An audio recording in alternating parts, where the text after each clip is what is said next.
The highly contagious Ebola virus is sweeping West Africa, and it just seems to be getting worse.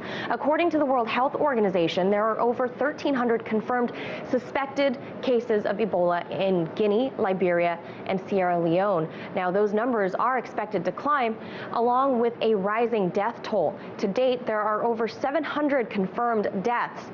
One American, Patrick Sawyer, has died, and 2 other American aid workers are diagnosed with Ebola. Despite some concern here in the U.S., the Center for Disease Control is now planning to bring those 2 to Atlanta for treatment. This will be the first time the CDC will treat Ebola here in the U.S.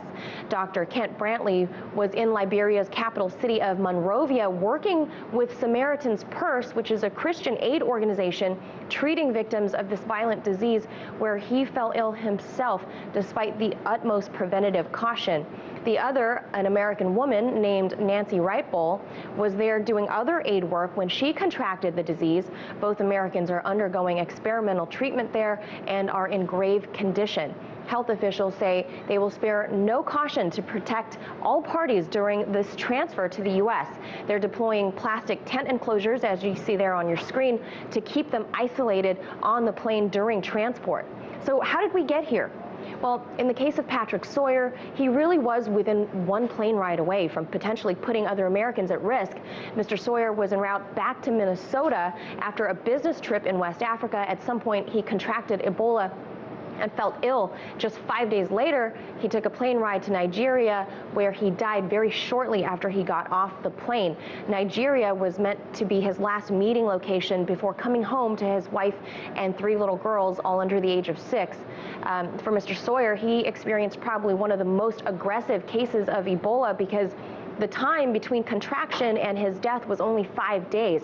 Typically, the incubation period is around 8 to 10 days before symptoms even begin to show, and it usually takes weeks for victims to die. Now, Ebola symptoms are often mistaken for the flu, which could be why many people go undiagnosed and unwittingly spread this disease. The symptoms are virtually identical to the flu: fever, chills, headaches, sore throat, and later vomiting and diarrhea.